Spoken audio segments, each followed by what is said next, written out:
దేవునికి స్తోత్రం. వేదిక మీద ఉన్నటువంటి గౌరవ సేవకులకు, చేరి వచ్చినటువంటి ఆత్మీయులు, మీ అందరికీ, దూరానున్నటువంటి ప్రియులందరికీ కూడా యేసుక్రీస్తు ప్రభు వారి మిక్కిలి శ్రేష్టమైన నామంలో నా హృదయపూర్వక వందనములు పేరు పేరున అందరికీ తెలియజేస్తున్నాను. చిన్న ప్రార్థన చేసుకొని మనము వాక్య ధ్యానంలోనికి ప్రవేశిద్దాం. ప్రియులరా, ప్రేమగల మా ప్రియమైన పరలోకపు తండ్రి, జీవం గల నాయన, గొప్ప దేవ, మీ ప్రియకుమారుని శుభప్రదమైనటువంటి నామములో మేమందరము కలిసి మీ వైపు చూచుటకు ఈ నూతన దినమును, నూతన సమయమును మాకు అనుగ్రహించినందుకు స్తుతులు చెల్లిస్తున్నాము నాయన. ఏ మాటలైతే మాకు అవసరమో వాటిని మాకు అనుగ్రహించి తండ్రి, నిమిత్త మాత్రులమైనటువంటి మా జీవితాలను మరింత వెలిగించమని వేడుకొనుచు, ఇందు నిమిత్తం మీ ఆత్మ సహాయమును సమృద్ధిగా మాకు ప్రసాదించమని యేసుక్రీస్తు ప్రభువారి పవిత్రమైన నామములోనే ప్రార్థనా మనవులు మీకే సమర్పించి వేడుకొనుచున్నాము తండ్రి, ఆమెన్. ప్రియులారా, కొలసీ పత్రిక ధ్యానంలో ఉన్నాం. 12 సెషన్స్ పూర్తి చేసుకొని 13వ సెషన్లోనికి మనము వెళుతూ ఉన్నాం. పత్రిక విభజన 4 అధ్యాయాలు, అందులో 2 విభాగాలు. ఒకటి సైద్ధాంతిక విభాగము, అది మొదటి 2 అధ్యాయాలు. ప్రస్తుతం మనము ఆ విభాగంలోనే ఉన్నాం. మొదటి అధ్యాయము పూర్తి చేసుకుని 2వ అధ్యాయంలో ఉన్నాం. 2వ అధ్యాయంలో మొత్తం మనకు 23 వచనములు. 2వ అధ్యాయంలో 23 వచనములు. ఆ 23 వచనములు కలిగినటువంటి ఈ అధ్యాయాన్ని మనము 6 భాగాలుగా విభజించుకున్నాం. ఈ అధ్యాయం అంతా దుర్బోధలకు వ్యతిరేకంగా హెచ్చరికలతో కూడుకున్న అధ్యాయంగా మనము గమనించగలుగుతున్నాం. అందులో మొదటి భాగము, మొదటి వచనము నుండి 5వ వచనం వరకు పౌలు గారికి సంఘము ఎడల ఉన్న ఆందోళన, తర్వాత 2వ భాగం 6వ వచనము నుండి 7వ వచనం వరకు క్రీస్తులో నడుచుకొనుట, తర్వాత 8వ వచనము నుండి 15వ వచనం వరకు తప్పుడు తత్వశాస్త్రమును గూర్చిన హెచ్చరిక. ఇక్కడ వరకు మనం ధ్యానించాం. ఇప్పుడు 4వ భాగంలోనికి వెళ్ళే ముందుగా మనము ముగించుకున్న 3వ భాగంలో నుండి ఒక వచనాన్ని ముందుగా కొద్దిసేపు మనం ఆలోచించి తర్వాత 4వ భాగంలోనికి వెళ్దాం. కొలసీ పత్రిక 2వ అధ్యాయము 9వ వచనము. కొలసీ పత్రిక 2:9 చాలా ప్రాముఖ్యమైన విషయము, మాట్లాడుకుందాం. నిన్న రాత్రి దీని గురించి కొద్దిసేపు మనం మాట్లాడుకున్నాం. మరింత సమాచారం కొరకు కొద్ది సమయాన్ని ఇక్కడ మనం కేటాయిద్దాం. ఏలైనగా దేవత్వము యొక్క సర్వపరిపూర్ణత శరీరముగా క్రీస్తునందు నివసించుచున్నది. ఈ మాటను తీసుకుని మనం రాత్రి యేసుక్రీస్తు ప్రభువారు ఏకకాలంలో సంపూర్ణ దేవుడును సంపూర్ణ మానవుడునై ఉన్నాడు అని మనము ధ్యానించాం కదూ. అయితే యేసుక్రీస్తు ప్రభువారు దేవుడు కాదు అనేవారు. యేసుక్రీస్తు ప్రభు దేవుడు కాదు అనేవారు.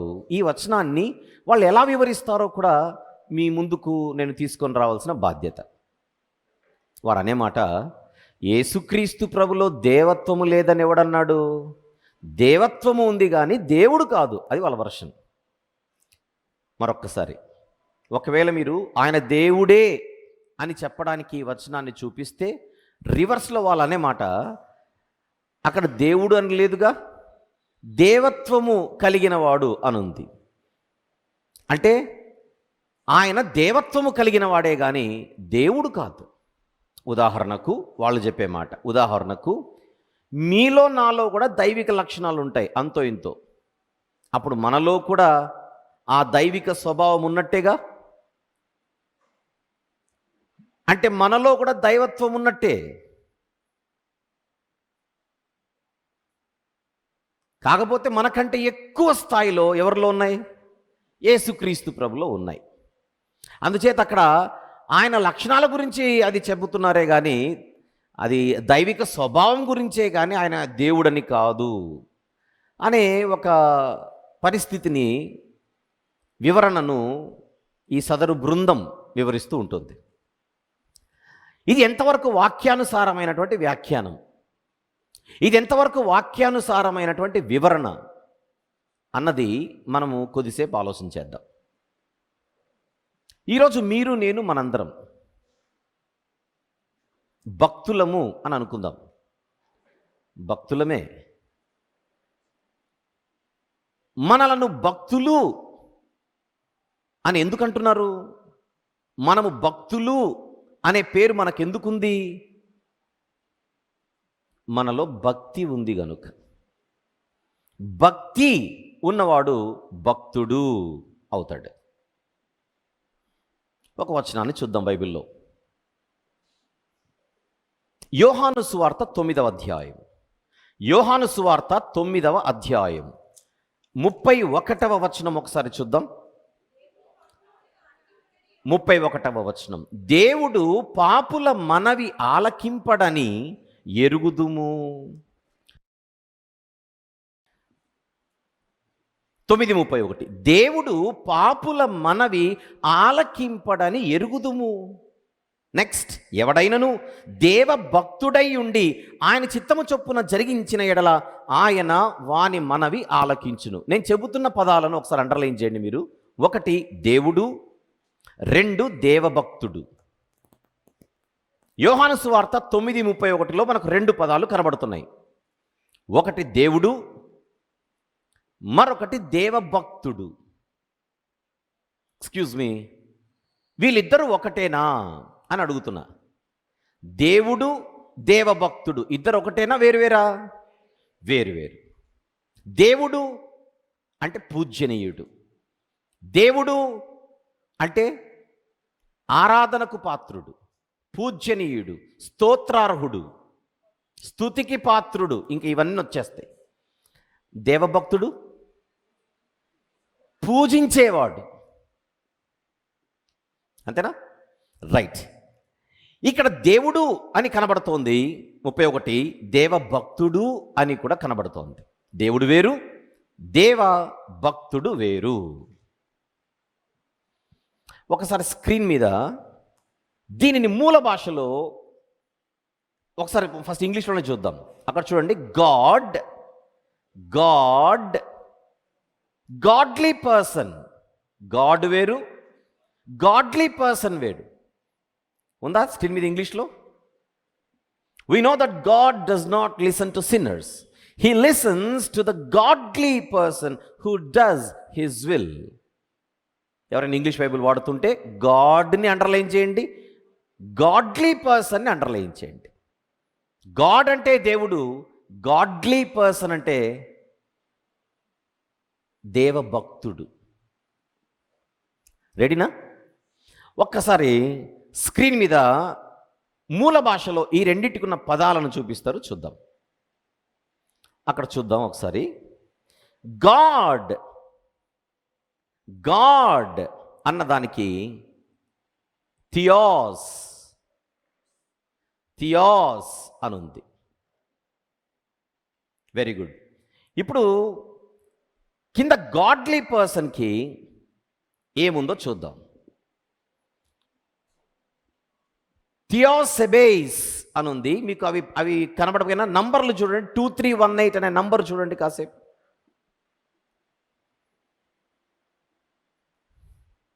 ఉందా? Very good. అంటే గాడ్ వేరు, గాడ్లీ పర్సన్ అంటే గాడ్ ఫియరింగ్ పర్సన్ అని. గాడ్లీ పర్సన్ అంటే గాడ్ ఫియరింగ్ అంటే దేవుని యందు భయము భక్తి కలిగిన వాడు అని మీనింగ్. ఇప్పుడు దేవునిని భక్తులను మనం ఒకే క్యాడర్లో చూడాలా, ఇద్దరిని వేరువేరుగా చూడాలా? ఇద్దరిని వేరువేరుగా చూడాలి. భక్తుడు వేరు, దేవుడు వేరు. ఇప్పుడు ఇంకొక వచనాన్ని చూద్దాం. ఇందాక చూపించిన ఆ మూల ఆ ఇమేజ్ని మరొకసారి చూపించు. జాన్ 9:31.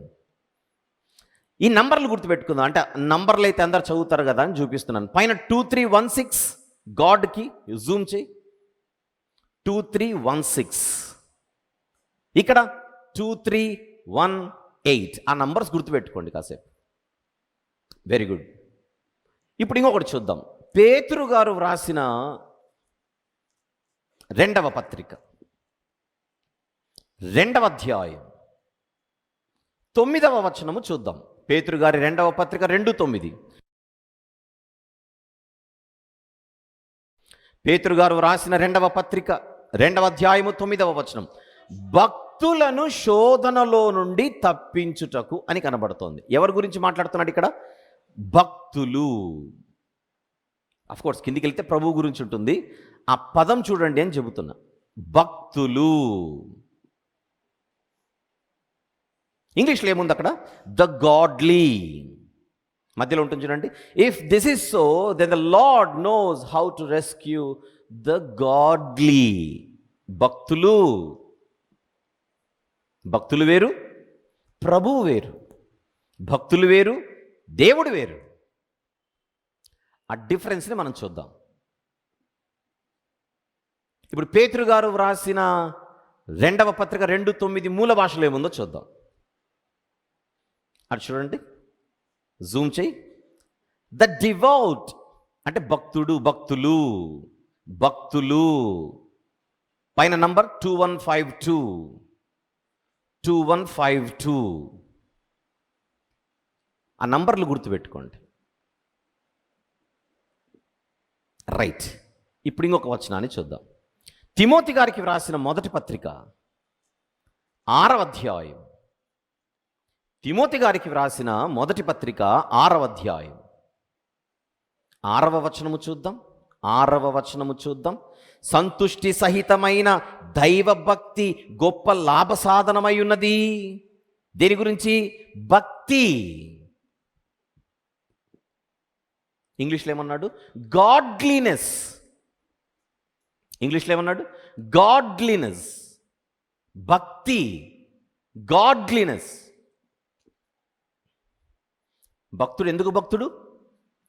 భక్తుడు ఎందుకు భక్తుడు? ఏమున్నది గనక భక్తుడు? భక్తి ఉంది గనక భక్తుడు. తిమోతి గారికి రాసిన మొదటి పత్రిక 6:6 మూల భాషలో ఏముందో చూద్దాం. మూల భాష 2150. 2150 యూసెబియా అని కనబడుతోంది.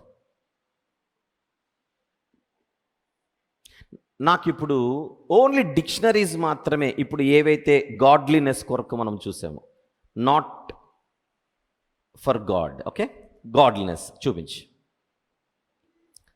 అది చూడండి, యూసెబియా అంటే డిక్షనరీలో గాడ్లీనెస్.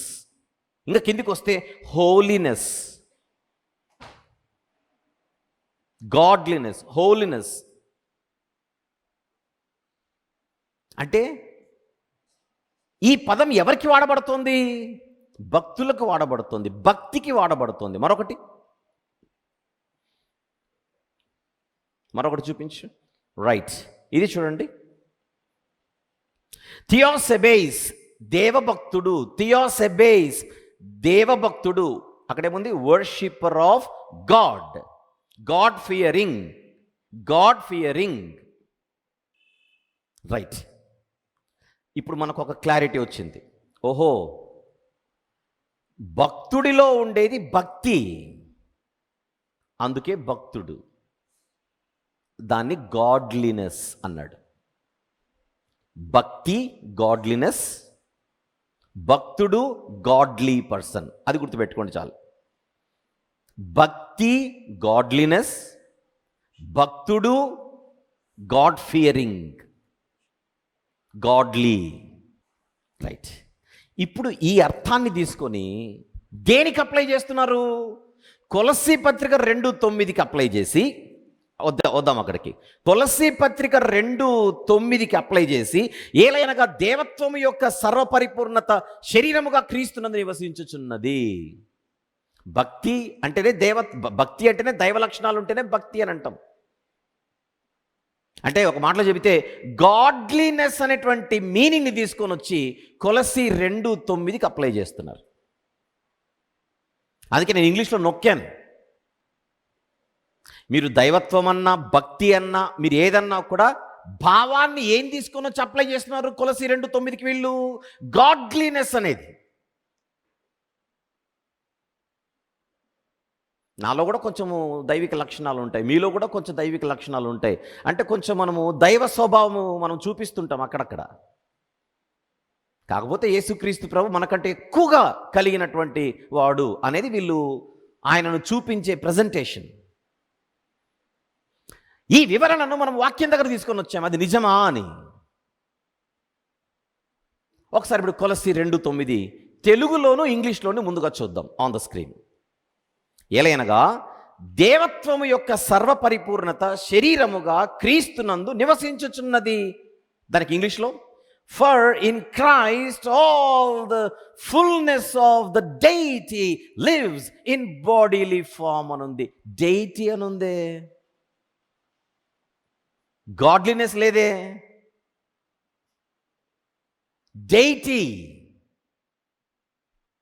అంటే గాడ్లీనెస్ అన్నటువంటి మీనింగ్కి డెయిటీ అనేటువంటి మీనింగ్కి ఖచ్చితంగా ఒకవేళ మనకి ఇక్కడ సరి అయినటువంటి అవగాహన రాకపోయినా ఒకసారి మూల భాషలోకి వెళ్ళిపోదాం. అక్కడేముందో చూద్దాం.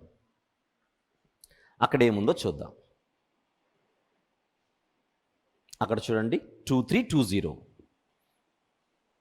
కొలస్సీ 2:9కి దేవత్వము అనేటువంటి పదానికి ఉన్నటువంటి మూల పదం ఏమిటి? 2320 డిక్షనరీ ప్లీజ్. ఏముంది అక్కడ? థియోటేస్ అంటే గాడ్లీనెస్ అనో లేకపోతే ఇందాక హోలీనెస్ కేవలం అలాంటి లక్షణాలని కాదు, అక్కడ కనపడుతుంది దైవము, డెయిటీ. ఒక్క మాటలో చెబితే నన్ను చూపించు. నేను మంచివాడను అని మీరు నన్ను అనాలంటే, నువ్వు మంచోడివి అనాలంటే నాలో మీరు ఏ లక్షణాలు చూడాలి? ఏ లక్షణాన్ని చూడాలి? మంచితనము అనే లక్షణం చూడాలి. నన్ను మీరు దయగలవాడు అనాలంటే నాలో ఏ లక్షణాన్ని చూడాలి? మీరు దయ అనే లక్షణాన్ని చూడాలి. నేను ప్రేమ గలవాడిని అని మీరు నన్ను అనాలంటే నాలో ఏ లక్షణాన్ని చూడాలి? ప్రేమ అనే లక్షణాన్ని చూడాలి. ఇవన్నీ పక్కన పెట్టండి. ఫస్ట్ ఆఫ్ ఆల్ నన్ను మనిషి అని మీరు అనాలంటే నాలో ఏ లక్షణాలు చూడాలి? మనిషి లక్షణాలు, మానవ లక్షణాలు చూడాలి. ఒక దానిని చూసి జంతువు అనాలంటే అందులో జంతు స్వభావం ఉండాలి, జంతు లక్షణం ఉండాలి. జంతువును జంతువు అనాలంటే దానికి ప్రాథమికంగా జంతు స్వభావం ఉండాలి. ఒక పక్షిని పక్షి అనాలంటే దానికి ప్రాథమికంగా పక్షి స్వభావం ఉండాలి. ఒక మనిషిని మనిషి అనాలంటే ఆ మనిషికి ప్రాథమికంగా మానవ స్వభావం ఉండాలి. ఒక ఆయనను దేవుడు అనాలంటే ఆయనకు ప్రాథమికంగా దేవత్వము అనే స్వభావం ఉండాలి. నేను ఇప్పుడు ప్రస్తావిస్తున్న దేవత్వము వేరు, భక్తుల్లో కనిపించే దైవత్వం ఏదైతే ఉందో, భక్తులలో కనిపించే, మీలో నాలో మనందరిలో కనిపించే దైవిక లక్షణాలు ఏవైతే ఉన్నాయో అది వేరు. ఇది స్థితి.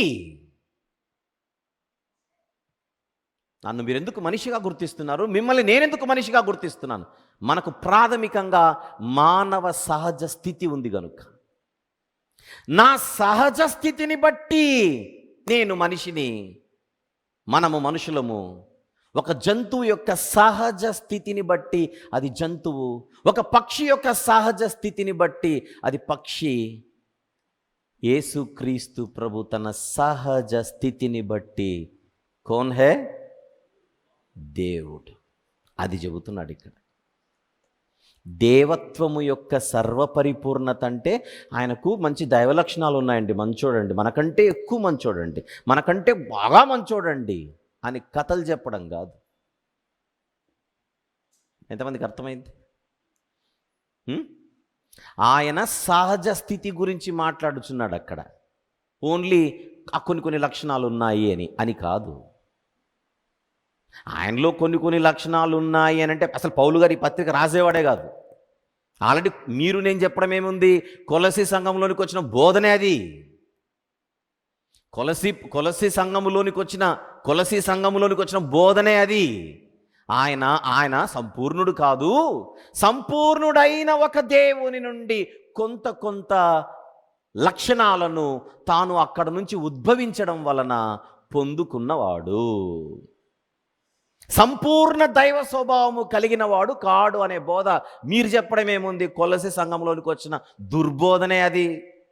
దాని ఎండగట్టడానికే ఇంత బలమైన పత్రిక రాస్తున్నాడు.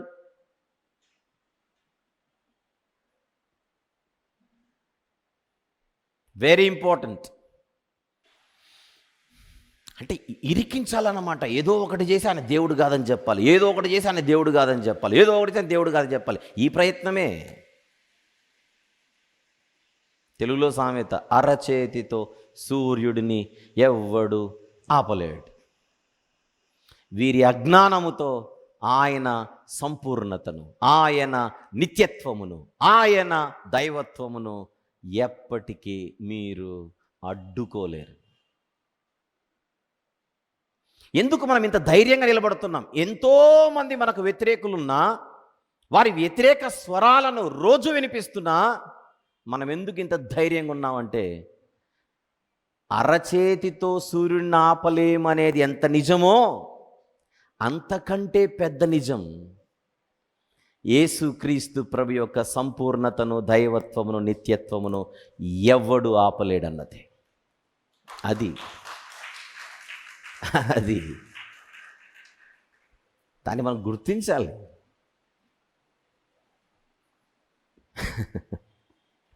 అందరికి అర్థమైంది? 2:9 అక్కడున్న దేవత్వము అంటే ఆయన సహజ సిద్ధంగా ఆయనకు దేవత్వము అన్నది ఉంది. వెళ్ళిపోదాం. ఆ వివరణ కొరకే ఇక్కడ ఆగాను. వచ్చేద్దాం. 15 వచనాలు పూర్తి చేసుకున్నాం. 16 నుంచి 20 యాక్చువల్గా బ్యాలెన్స్ వచనాలు చెబుతున్నా. 16వ వచనం నుండి 23వ వచనం వరకు ఇప్పుడు మనం ధ్యానించబోతున్నాం. అందులో ముఖ్యంగా 16, 17 వచనములు. 4వ భాగం ఒకసారి స్క్రీన్ మీద చూద్దాం. 16, 17 వచనములు. ఇది ధర్మశాస్త్రవాదమును గూర్చిన హెచ్చరిక. Warning against legalism. Warning against legalism. రండి 16వ వచనం. కాబట్టి అన్నపానముల విషయములోనైనను, పండుగ, అమావాస్య, విశ్రాంతి దినము అను వాటి విషయములోనైనను మీకు తీర్పు తీర్చనెవనికిని అవకాశం ఇయ్యకుడి. ఇవి రాబో వాటి ఛాయయే గాని నిజస్వరూపము క్రీస్తులో ఉన్నది అని కనబడుతోంది. చూస్తున్నారా? ఛాయ వేరు, నిజము వేరు. కొలస్సీ సంఘములోనికి నిన్న రాత్రి కూడా మాట్లాడుకున్నాం. ఒక లీగలిజం ప్రవేశించింది. అంటే పారంపర్యాచారాలు. దేవుని ఎదుట మనం నీతిమంతులవ్వాలంటే, మనకు రక్షణ రావాలంటే మనము ఖచ్చితంగా కొన్ని పారంపర్యాచారాలను పాటించాలి. అవి పాటించుట వలన మనము నీతిమంతులవుతాము. పాటించుట అనేది క్రియ. మనము క్రియల ద్వారా నీతిమంతులు అవుతాం. క్రియలు చేయుట వలన నీతిమంతులు అవుతాం. దాని పేరే లీగలిజం. ఇది కేవలం కొలస్సీ ప్రాంతంలోనే కాదు, యేసుక్రీస్తు ప్రభువారు ఉన్నప్పుడు సహితము పరిసయ్యుల నీతి అదే. పరిసయ్యుల నీతి ఏమిటి? ఒకటి చెయ్యాలి, దేవుని దగ్గర నుంచి నేను గొప్పోడిని అనిపించుకోవాలి. ఒకటి చెయ్యాలి, దేవుని దగ్గర నుంచి మార్కులు కొట్టేయాలి. చేయుట చేయుట చేయుట. వారు విశ్వాసానికి పెద్ద ప్రాముఖ్యతనివ్వరు. మనకు తెలుసు క్రియలు లేని విశ్వాసం మృతం అని తెలుసు. నేను అడుగుతోంది విశ్వాసం లేని క్రియల గురించి. క్రియలు లేని విశ్వాసం మృతం బాగానే ఉంది, మరి విశ్వాసం లేని క్రియలు? విశ్వాసం ఎలా వస్తుంది? వినుట వలన. ఎవరిని గూర్చిన మాట వలన? క్రీస్తును గూర్చిన మాట వలన. పరిసయ్యులు ఏం నమ్మరు? క్రీస్తును గూర్చిన మాట. అంటే నజరేయుడైన యేసు, ఆయనను గూర్చిన మాట వారు వినరు, చెప్పినా నమ్మరు. మరి వారికి ఉన్న నీతి ఏమిటి? దేవుని ఎదుట నీతిమంతులు అవ్వడానికి వారు చేసే ప్రయత్నం ఏమిటి? చెయ్యాలి చెయ్యాలి చెయ్యాలి. ఒక ఉపమానం చెబుతున్నారు యేసుప్రభు వారు లూకాసు వార్తలో. 18వ అధ్యాయము 9 నుంచి. లూకా సువార్త 18వ అధ్యాయము 9 నుంచి. తామే నీతిమంతులని తము నమ్ముకొని ఇతరులను తృణీకరించు కొందరితో ఆయన ఈ ఉపమానము చెప్పాను. ప్రార్థన చేయుటకై 2 మనుషులు దేవాలయములకు వెళ్ళిరి. వారిలో ఒకడు పరిసయుడు, ఒకడు సుంకరి. పరిసయుడు నిలువబడి, దేవా, నేను చోరులను, అన్యాయస్తులను, వ్యభిచారులునైనా ఇతర మనుషుల వలెనైనను ఈ సుంకరి వలెనైనను ఉండనందుకు నీకు కృతజ్ఞతాస్తులు చెల్లించుచున్నాను. వారమునకు 2 మార్లు ఉపవాసము. నెక్స్ట్ పదం చదవండి అందరూ. ఉపవాసము. నెక్స్ట్ పదం చదవండి. చేయుచు నా సంపాదన అంతటిలో 10వ వంతు చెల్లించుచు. చెల్లించుచు క్రియ. నేను చేయుచున్నాను గనుక నీతిమంతుడను, చెల్లించుచున్నాను గనుక నీతిమంతుడును. పరిసయ్యుని నీతికి ఆధారం క్రియ. 13. అయితే సుంకరి దూరముగా నిలుచుండి ఆకాశము వైపు కన్నులెత్తుటకైనను ధైర్యము చాలక రొమ్ము కొట్టుకొనుచు, దేవా, పాపినైన నన్ను కరుణించు అని ప్రార్థన చేస్తున్నాడు. ఇప్పుడు రిజల్ట్ ఏమిటి? అతని కంటే ఇతడు నీతిమంతుడుగా తీర్చబడి తన ఇంటికి వెళ్ళాడు. చెప్పండి, ఎవరికంటే ఎవరు నీతిమంతుడుగా తీర్చబడ్డాడు? పరిసయ్యుని కంటే సుంకరి. ఏంటి పరిసయ్యునికి సుంకరికి తేడా? సుంకరి కూడా తన జీవితంలో 1-2 మంచి పనులైనా చేసి ఉండడా? కాసేపు ఆలోచిద్దాం. పరిసయ్యుడు ఎక్కువ పనులు చేశాడు, మంచి పనులు. సుంకరి కనీసం ఒకటన్నా చేసి ఉండడా? మరి దేవుని దగ్గరకు వచ్చేసరికి అదేం చెప్పుకోవట్లేదే. ప్రభువా, ఈ పరిసయ్యుడు అంటున్నట్టుగా నిజమే, అతనంత మంచోడిగా నేను కాదు, కానీ కాకపోతే అక్కడక్కడ నేను కూడా మంచిగా చేశానుగా, అది మీరు ఆలోచించాలి అని వాదనకు దిగలేదే. దేవుని దగ్గరకు వచ్చిన సుంకరి తాను జీవితంలో చేసిన పనులను ముందు పెట్టక ఆయన కరుణపై ఆధారపడుతున్నాడు. నేను పాపిని అంటున్నాడు, నన్ను కరుణించు అంటున్నాడు. పాపిని దేవుడు కరుణించి క్షమిస్తే దాని పేరు కృప, గ్రేస్. చెప్పండి, ఇప్పుడు సుంకరి దేని మీద ఆధారపడుచున్నాడు? దేవుని కృపపై. శిలోపై 2 నేరస్తులు. పోయే కాలం దగ్గరకు వచ్చినా ఒకడు మారట్లా, సెటైర్లు వేస్తున్నాడు, వెటకారం. నువ్వు క్రీస్తు అయితే నువ్వు రక్షించుకొని మమ్మల్ని కూడా రక్షించు. కొన్ని జీవితాలు అంతే. మరొకడు మాత్రం ఆలోచిస్తున్నాడు, నేను కదా నేరస్తుడిని, నేను కదా పాపిని, కానీ ఆయనలో ఏ తప్పిదము లేదు అని. ప్రభువా, నన్ను జ్ఞాపకం చేసుకో. ఒకడు వెటకారం, మరొక ఆయన కరుణపై ఆధారపడుతున్నాడు. నేడు నీవు నాతో కూడా పరదైస్లో ఉంది. నీతికి ఆధారం మన క్రియలు కాదు, మనము ఆయనపై ఉంచే విశ్వాసము కలిగి సుంకరి కరుణించమని అడుగుతున్నాడా? విశ్వాసము లేకుండానా? విశ్వాసము కలిగి నేరస్తుడు అడుగుతున్నాడా యేసు ప్రభుని జ్ఞాపకం చేసుకోమని? విశ్వాసము లేకుండానా? విశ్వాసము కలిగి. విశ్వాసము లేకుండా ఎవడును దేవునికి ఇష్టుడై ఉండుట అసాధ్యము. రోమీయులకు రాసిన పత్రికలో ఒక వచనాన్ని చూద్దాం. 3వ అధ్యాయం 20వ వచనము చూద్దాం. రోమా పత్రిక 3:20. ఏలైనగా ధర్మశాస్త్ర సంబంధమైన క్రియల మూలముగా ఏ మనుష్యుడును ఆయన దృష్టికి నీతిమంతుడని తీర్చబడడు.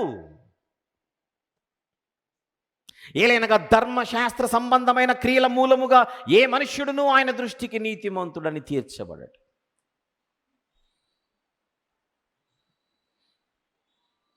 మరి కొలస్సీ సంఘంలోనికి ఏం ప్రవేశించింది? ధర్మశాస్త్రవాదం. అంటే నువ్వు నీతిమంతుడు అవ్వాలంటే నువ్వు ధర్మశాస్త్ర ప్రకారంగా క్రియలు చేయి. ముఖ్యంగా కొలస్సీ సంఘంలోనికి వచ్చింది ఏమిటి? పాత నిబంధనలో కొన్ని తినాలి, కొన్ని తినకూడదు అనేటువంటి కొన్ని లాస్ ఉంటాయి. డైటరీ లాస్ అని అంటాం, ఆహార నియమాలు. అవి తీసుకొని వచ్చి కొలసీ సంఘస్థులపై రుద్దుచున్నారు. వద్దమా కొలసీ పత్రిక 2:16 కాబట్టి అన్నపానముల విషయములోనైనను మీకు తీర్పు తీర్చనెవనికి అవకాశం ఇయ్యకుడి. లాస్ట్ ఇది కనెక్ట్ చేయండి. అన్నపానముల విషయంలో మీకు తీర్పు తీర్చనెవనికి అవకాశం ఇయ్యకుడి. కలిపి చదవండి దయచేసి. అన్నపానముల విషయంలో మీకు తీర్పు తీర్చనెవనికి అవకాశం ఇయ్యకుడి. ఇవి రాబో వాటి ఛాయయే గాని నిజ స్వరూపము క్రీస్తులో ఉన్నది. అంటే యేసుక్రీస్తు ప్రభువారు వచ్చిన తర్వాత ఆయన పాత నిబంధనలోని కొన్ని నియమాలను తీసేశాడు. ఈరోజు వీళ్ళు వచ్చి చెబుతున్నారు, ఎగ్జాంపుల్ మాట్లాడుతున్నా, నువ్వు మాంసం తింటే పరలోకానికి వెళ్ళవు అని ఒకడు, మాంసం తినకపోతే నువ్వు పరలోకానికి వెళ్ళవు అని ఇంకొకడు. డైటరీ లాస్ అంటే నీతిమంతుడు అవ్వాలంటే ఏం తినాలి, ఏం తినకూడదు, ఏం త్రాగాలి, ఏం త్రాగకూడదు. అలాగైతే నేను అన్నీ తాగేస్తానని మళ్ళీ అక్కడికి వెళ్ళకూడదు. మళ్ళీ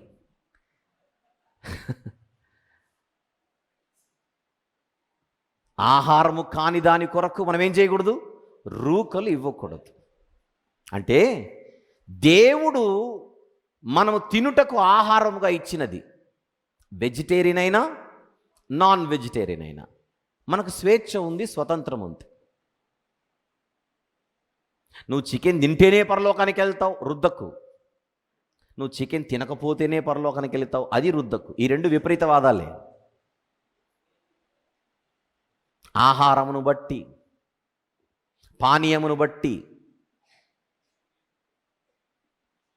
అంటే మద్యపానం కాదు ఇది, తాగగలిగినది. నువ్వు పలానా పండ్లు రసం చేసుకొని తాగకూడదు. అలా చేస్తే దేవుడు నిన్ను ఒప్పుకోడు. ఇలాంటి అన్నపానముల నియమాలు లోపలికి వచ్చి అసలు ప్రాథమికంగా మనిషికి నీతి, మనిషికి రక్షణ, మనిషికి విమోచన ఎక్కడి నుంచి వస్తుంది? క్రీస్తునందు. మొదటి అధ్యాయం నుంచి అదే చెప్తున్నాడు. దానికి వ్యతిరేకమైనటువంటి బోధలు వచ్చేసాయి. పండుగ, అమావాస్య, విశ్రాంతి దినమును వాటి విషయంలోనైనను మీకు తీర్పు తీర్చనేవనికి అవకాశం ఇవ్వకుడి. అవన్నీ పోయినాయి. ఇప్పుడు మనము పస్కా పండుగ చేయాలి అని ఒకడు, పులిని రొట్టెల పండుగ చేయాలి అని ఇంకొకడు. అసలు అవన్నీ ఎవరిలో నెరవేరాయి? క్రీస్తు యేసు ప్రభువును నెరవేరిన తర్వాత ఆయన నిజమైనప్పుడు నువ్వు నిజం దగ్గరికి రాకుండా ఇంకా నీడ దగ్గర నిలబడతావేమిటి?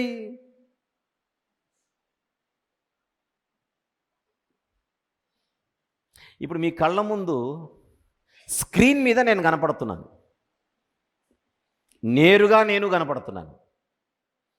ఇప్పుడు వందనాలు ఎవరు చెప్తారు? వందనాలు మీరు ఎవరికి చెప్తారు? ఆ స్క్రీన్ మీద ఉన్నోడికా నాకా? చెప్పండి. అయితే ఒకసారి అందరు వందనాలు చెప్పండి. దండం. నాకే చెప్పారే, ఆయనకు చెప్పొచ్చుగా. ఛాయ ఎగ్జాంపుల్, ఛాయ. నేను డైరెక్ట్గా వచ్చాగా, నేను డైరెక్ట్గా ఉన్నానుగా. రైట్. టిఫిన్ చేశారా అని అడగండి వంశీ అనేవాడిని. ఎవరిని అడుగుతున్నారు మీరు? నన్నా స్క్రీన్ మీద ఉన్నోడినా? అరే అడగొచ్చుగా.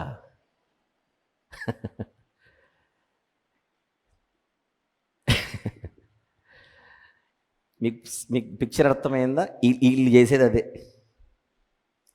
కళ్ళ ముందు సంఘములో యేసుక్రీస్తు వారు ముఖ్యమైన మూలరాయి ఉండగా, శిరస్సై ఉండగా ఆయన చూడట్లా. ఆయనకు సాదృశ్యంగా కొన్ని ఉంటాయి పాత నిబంధనలో, అవి తీసుకొని వచ్చి బిల్డప్లు ఇస్తున్నారు కొంతమంది.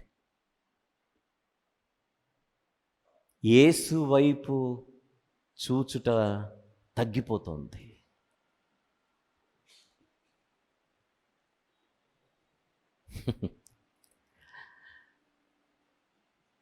దీనినే ధర్మశాస్త్రవాదం. ఏమిటి ధర్మశాస్త్రవాదం? సువార్త సత్యముకు భిన్నమైనది. గలతీ పత్రికలో కూడా కాన్సెప్ట్ ఇదే. నేను క్లూ ఇచ్చాగా, గలతీ పత్రిక మొత్తం ఇదే ప్రాబ్లం. గలతీ పత్రిక చదివేటప్పుడు మనం మనసులో పెట్టుకోవాల్సిన హెరిసి, మనం మనసులో పెట్టుకోవాల్సినటువంటి ప్రాబ్లం ఏంటి? గలతీ ప్రాంతాలలో లీగలిజం.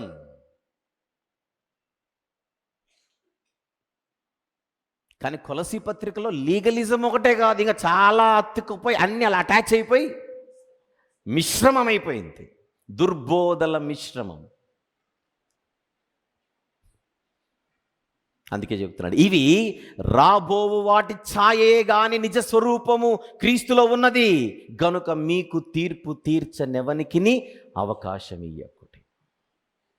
కొలసి ప్రాంతంలో ఒక సంఘస్థుడు లేదా ఒక వాక్యం బోధించేవాడు, ఎపఫ్రా గారు కాదు, వేరే వ్యక్తి, ఒక వ్యక్తి ఇంటికి వెళ్ళాడు, ఒక గృహాన్ని దర్శించాడు. వాళ్ళు వెళ్ళగానే వాళ్ళు ఆ రోజు చికెన్ చేసుకొని తింటున్నారు అనుకోండి.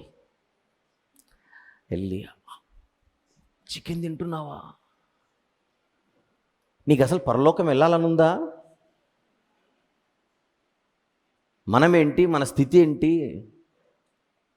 అర్జెంటుగా మొత్తం గిన్నెలన్నీ పడేయండి బయట. మీకు బైబిల్లో ఒక క్లూ ఇవ్వనా? శిష్యులు చేతులు కడుక్కోకుండా తింటున్నారట. యేసు దగ్గరకు వచ్చి వీళ్ళు చేసిందేంటి? ఇంతకు వాళ్ళు రేపు పొద్దున పరలోకానికి వెళ్ళాలని ఉందా లేదా నీ శిష్యులకు? అది వాళ్ళు ఇచ్చిన colouring and cutting, left and right ఇచ్చింది. అందుకే ఆయన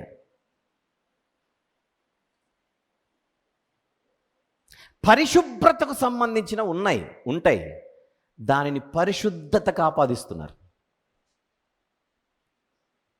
ఆరోగ్య సూత్రాలు ఉంటాయి కొన్ని. ఇప్పుడు ఒక ఆయన్ని కొంచెం స్వీట్లు తగ్గించండి అన్నాం అనుకోండి, ఆ వ్యక్తికి ఉన్న సమస్యను బట్టి స్వీట్లు తింటే పరలోకానికి వెళ్ళమన్నాడు అనుకోండి, ఇంకేం చేయలేము. మనం మాట్లాడుతున్న సబ్జెక్ట్ వేరు, నువ్వు ఎక్కించుకుంటే ఎట్లా? మన ఆరోగ్యం కొరకు, మన మంచి కొరకు కొన్ని పాటించాలి. దట్స్ ఓకే, పాటించొద్దనట్లా, ఏది పడితే తినమని చెప్పట్లా.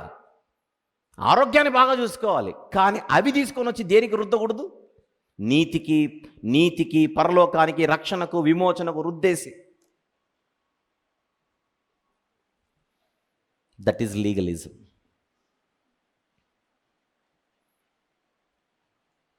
వీలైతే ఒక దానిపైన మీరు స్టడీ చేయండి. క్రిస్టియానిటీలో, ఈ రోజుకి క్రిస్టియానిటీలో ఒకటి ఉంటుంది, దీన్ని విపరీతవాదం అని అంటారు. ఎక్స్ట్రీమిజం.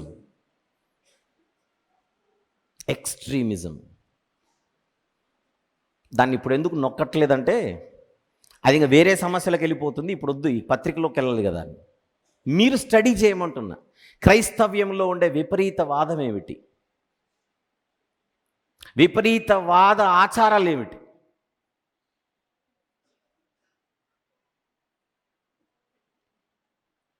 ఓకే, ఎప్పుడైనా ఫ్యూచర్లో మనకు అవసరత ఉన్నప్పుడు దాని గురించి మాట్లాడతాం. సో కొలసీ ప్రాంతంలో ఉండే, సంఘములో ఉండే ఒక ప్రాబ్లంని పౌలు గారు అడ్రస్ చేస్తున్నారు. నో, లీగలిజం, సువార్తకు భిన్నమైనటువంటి మరొక దుర్బోధ లీగలిజం. అది పరిసయ్యుల నీతి, అది శాస్త్రుల నీతి. శాస్త్రుల నీతి కంటేను, పరిసయ్యుల నీతి కంటేను మీ నీతి అధికము కాని ఎడల మీరు పరలోక రాజ్యంలో ప్రవేశించలేరు. మత్తయి సువార్త 5వ అధ్యాయం 20వ వచనము చూద్దాం. మత్తయి సువార్త 5:20, శాస్త్రుల నీతి కంటేను, పరిసయ్యుల నీతి కంటేను మీ నీతి అధికము కాని ఎడల మీరు పరలోక రాజ్యంలో ప్రవేశింపలేరు. ఏంటి శాస్త్రుల నీతి? ఏమిటి పరిసయ్యుల నీతి? లీగలిజం. దాన్ని దాటితే మనం పొందుకునేదే విశ్వాసము వలన నీతి. అందుకే బైబిల్ చెబుతున్న మాట, నీతిమంతుడు విశ్వాస మూలమున జీవించును. విశ్వాసం అన్నది వినుట వలన వచ్చును, ఆ వినుట క్రీస్తును గూర్చిన మాట వలన. అందుకే ధర్మశాస్త్రమునకు వేరుగా నీతి బయలుపరచబడి ఉన్నది. ఇది 4వ భాగం, 16-17 వచనములు ఆన్ ద స్క్రీన్. 16-17 వచనములు. ధర్మశాస్త్రవాదమును గూర్చిన హెచ్చరిక. వెళ్ళిపోదాం 5వ భాగం. స్క్రీన్ మీద చూద్దాం. 5వ భాగం ఎక్కడి నుంచి ఎక్కడి వరకు? 18వ వచనము నుండి 19వ వచనం వరకు. ఇంతకేమిటది చూద్దాం. ఇదేంటో చూద్దాం. దీని పేరు మిస్టిసిజం. ఇందాక లీగలిజం, ఇక్కడ మిస్టిసిజం. దాని పేరు తెలుగులో మర్మజ్ఞానం. ఈ మర్మజ్ఞానుల విషయంలో కూడా జాగ్రత్త.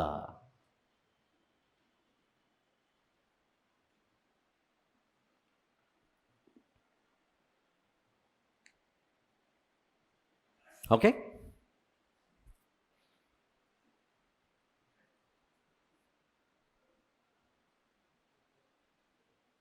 రెడీ? 18-19 వచనములు చూద్దాం. అంటే 16-17లో ఆయన మాట్లాడిన సమస్య వేరు, ఆయన ఖండించిన దుర్బోధ వేరు. ఇప్పుడు 18-19లో ఆయన ముందుకెళ్ళిపోయి మరొక దుర్బోధ గురించి మాట్లాడుతున్నాడు. దాని పేరే మిస్టిసిజం అని చూసాం. ఇంతకేమిటది? అతి వినయాసక్తుడై. అంటే 16వ వచనంలో ఉన్నటువంటి జబ్బు వేరు, 17వ వచనంలో 18వ వచనంలో ఉండేటువంటి జబ్బు వేరు. అతి వినయాసక్తుడు. అక్కడ ఆగుదాం. అతి వినయాసక్తుడు అంటే వినయం వేరు, అతి వినయం వేరు. వినయము మంచిదే, అతి వినయమే ప్రాబ్లం. ఇంగ్లీష్లో చూపించు రెఫరెన్స్. ఫాల్స్ హ్యూమిలిటీ అన్నాడు చూడండి అక్కడ. ఏం హ్యూమిలిటీ అది? False humility. అంటే అది ఒరిజినల్ వినయం కాదు, కొని తెచ్చుకొని చూపించే వినయం అన్నమాట. దీన్ని మెడికల్ టెర్మినాలజీలో యాక్షన్ 500 టాబ్లెట్ అంటారు. ఉత్తితే అది రాసుకుంటారు మళ్ళీ. అంటే యాక్టింగ్ అన్నమాట. యాక్టింగ్ అంటే నేను చాలా మంచివాడు, వందనాలంటే మీరు చూడరా తలెత్తి? లేదండి నేను ఎవరిని చూడనండి. అంటే ఇంకా ఉట్టి పడుతుంటుంది ఆ వినయం. అబ్బబ్బబ్బా, ఇంకా భక్తుడంటే ఈయనే అన్నట్టుగా. Too much, over. విషయం ఏంటంటే కొలసీ సంఘములో ఈ బ్యాచ్ ఒకటి ఉంది. అంటే దేవుడు మనల్ని మెచ్చాలంటే మన జీవితంలో మనం ఎలా ఉండాలి? బాగా తగ్గించుకొని, ఆ తగ్గింపు ఎట్లుందంటే ఇక మొత్తం కొనుక్కొని వడ్డీకి తెచ్చుకొని మొత్తం తెచ్చుకొని చూపించడం అన్నమాట. ఒకవేళ బజార్కి వెళ్ళి బట్టలు కొనుక్కున్న బట్టల పైన వినయం వినయం వినయం వినయం అని ఉండాలి. మామూలుగా చెప్తున్నాను. పౌలు గారు అంటుంది, నన్ను నేను బాగా వినయంగా విధేయుడిగా, అంటే అది కొని తెచ్చుకొని చూపిస్తే అప్పుడు నేను దేవుని ఎదుట నీతిమంతుడైనట్టు. ఆ బ్యాచ్ ఇది.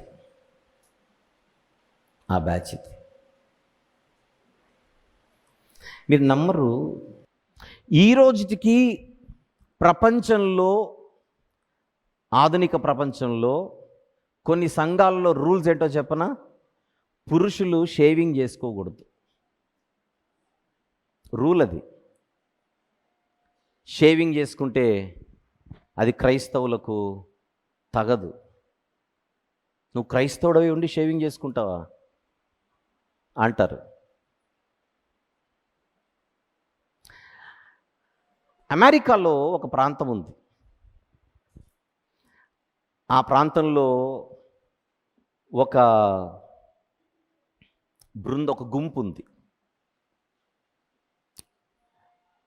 వాళ్ళదేంటంటే మనము ఆధునిక వస్తువులకు దూరంగా ఉండాలి. క్రిస్టియన్స్ ఈ ఆధునిక సాంకేతికకు మనం దూరంగా ఉండాలి. ఎక్కడికి వెళ్ళిందంటే వాళ్ళు మోటార్ వెహికల్స్ని కూడా వాడరు.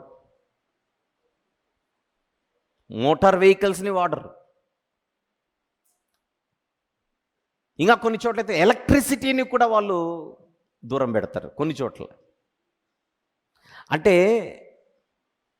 చాలా విపరీతమైనటువంటి ధోరణి. అప్పుడే దేవుడు మనల్ని ఏం చేస్తాడు? మెచ్చుకుంటాడు. ఇప్పుడు నాకెందుకో టెక్నాలజీ, నాకు సెల్ ఫోన్ వాడడం ఇష్టం లేదండి అని అంటే వాడకు. కానీ వాహనాన్ని వాడడం నాకు ఇష్టం లేదండి, వాడకు. కానీ వాడినోళ్ళని చూస్తూ నువ్వు నరకానికి వెళ్తావని చెప్పకు. అది విపరీతవాదం. అది విపరీతవాదం. ఎక్స్ట్రీమిజం. ఇప్పుడు నేను వైట్ షర్ట్ వేసుకున్నాను, మరొక సేవకుడు ఇంకో కలర్లో వేసుకున్నాడు. నేను దీనికి ప్రయారిటీ ఇచ్చాను, మరొకరు అంటే కొంతమంది విపరీతమైన వస్త్రధారణ ఉంటుంది, వాళ్ళ గురించి మాట్లాడట్లా. అంటే ఆమోదయోగ్యమైనటువంటి ఉంటాయి కదా కొన్ని. నీకు అసలు బుద్ధి ఉందా, తెలివి ఉందా, నువ్వు పరలోకం వెళ్ళాలని ఉందా, ఏ రంగు షర్టు నువ్వు వేసుకోవాల్సిందే అన్నాను అనుకోండి, ఇది ఎక్స్ట్రా. అంటే సింపుల్గా ఉండాలి అని వైట్ని ప్రిఫర్ చేయడంలో తప్పు లేదు. డీసెంట్ కలర్స్ ఉన్నాయి కొన్ని. ఆ డీసెన్సీని మిస్ అవ్వకుండా మనం డ్రెస్ మెయింటైన్ చేయొచ్చు. ఇంకా అలా కాకుండా మొత్తం అందరి కళ్ళు మన వస్త్రాల మీద పడే ఇది ఉంటుంది చూడండి, అదొద్దు.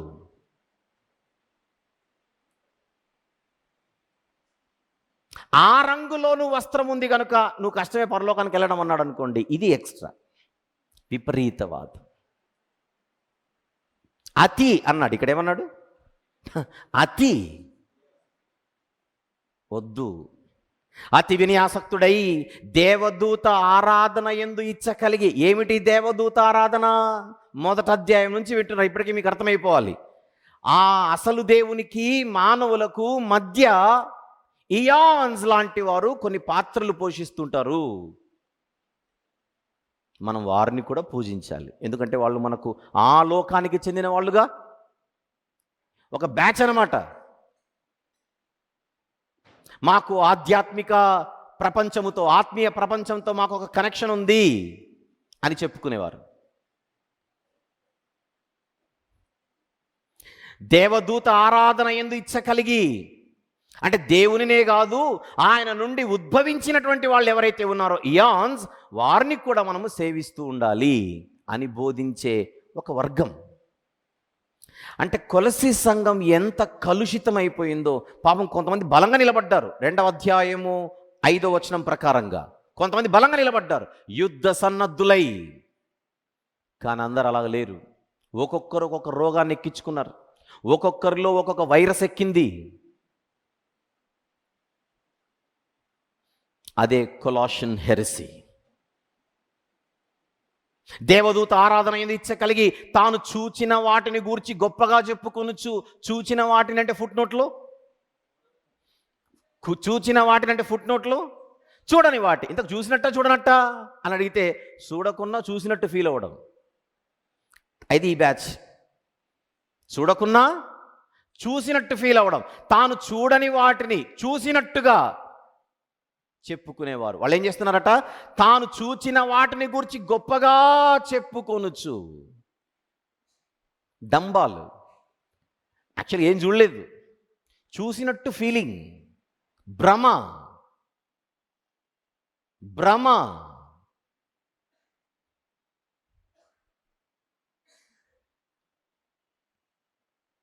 తన శరీర సంబంధమైన మనస్సు వలన ఊరక ఉప్పొంగుచు. ఎవరు వీళ్ళు? కొన్ని నోస్తిక భావాలు కలిగినటువంటి వాళ్ళు. ఏమిటిది? శరీర సంబంధమైన మనస్సు వలన ఊరక ఉప్పొంగుచు అంటే ఈ జ్ఞానం ఎవరికీ లేదు, మాకు తప్ప.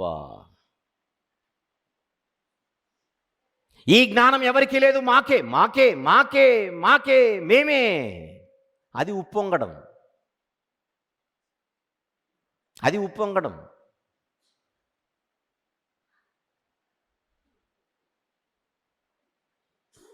బుద్ధి జ్ఞానముల సర్వ సంపదలు ఎవరి యందు గుప్తమై ఉన్నవి? క్రీస్తునందు. ఆయన దగ్గరకు వస్తే ఉప్పొంగడం ఉండదు, తగ్గించుకోవడం ఉంటుంది. కానీ ఆ తగ్గించుకోవడంలో అతి ఉండదు వీళ్ళలాగా, కరెక్ట్ తగ్గింపు. యేసుక్రీస్తు ప్రభు దగ్గరకు వస్తే ఆయన కదా నాకు జ్ఞానం ఇచ్చింది, ఆయన కదా నాకు జ్ఞానం ఇచ్చేది, నేను కాదు కదా, అతిశయించడానికి ఏముంది ఇక్కడ అనే ఫీలింగ్లో బతుకుతాం. ఈరోజు ఇన్ని రోజులుగా మనం ఇంత వాక్యం వింటున్నాం, మనకు నేర్పిస్తోంది ఎవరు? దేవుడు. అందువలన చెప్పేవాడు అతిశయించడానికి వీల్లేదు, చెప్పించేవారు అతిశయించడానికి వీల్లేదు, వినేవారు రాసుకునేవారు కూడా ఇక్కడ అతిశయించడానికి వీల్లేదు. రేపు పొద్దున ఇంటికి వెళ్ళి నీ దగ్గర సబ్జెక్ట్ లేదు, ఒకసారి నా దగ్గరకు నన్ను నేర్పిస్తున్నాను. అసలు అతిశయించడానికి మన దగ్గర ఏ కారణము లేదు. వీళ్ళు ఎవరి దగ్గర లేదు, మా దగ్గరే అని ఊరికే ఉప్పొంగుచు, శిరస్సును హత్తుకొనని వాడెవడును మీ బహుమానమును అపహరింపనీయకుడి.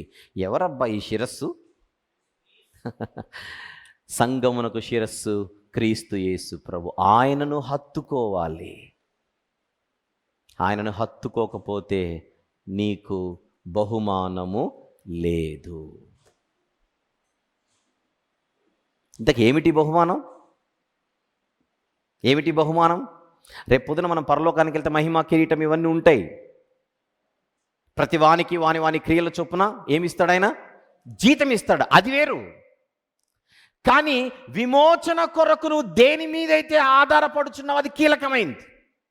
ఒకనాడు యేసుక్రీస్తు ప్రభువే నాకు దిక్కని, ఆయన రక్తమే నాకు శరణ్యమని, ఆయనే నా విమోచన కొరకు, పాపాల కొరకు ఆయన తన ప్రాణం పెట్టాడని విశ్వసించి లోపలికి వచ్చిన నీవు,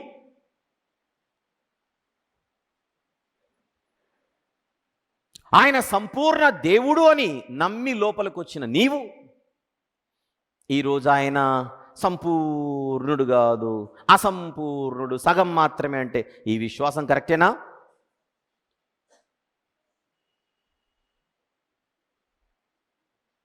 విశ్వాసం కరెక్టేనా? మరొకరు అసలు ఆయన మన కొరకు బలి అవ్వడం ఏంటని, ఇంకా చెప్పాలంటే అసలు ఆయనను సంపూర్ణ ఆధారభూతుడిగా, సృష్టి అయినా సంఘమైన, సృష్టికైనా ఆయనే ఆధారభూతుడు. 1వ అధ్యాయం 18వ వచనం 17వ వచనంలో ఆయనే సమస్తమునకు ఆధారభూతుడు, సృష్టికైనా ఆయనే ఆధారభూతుడు, సంఘానికైనా ఆయనే ఆధారభూతుడు.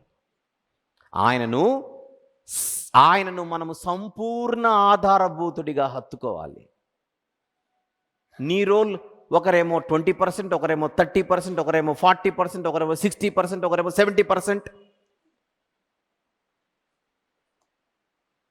ప్రభువా, ఈరోజు ఒక సంఘస్థునిగా నేను ఇలా ఉన్నానంటే 100కు 100% నీవే నాకు ఆధారం అని నోటితో హృదయపూర్వకంగా చెప్పుకోవాలి.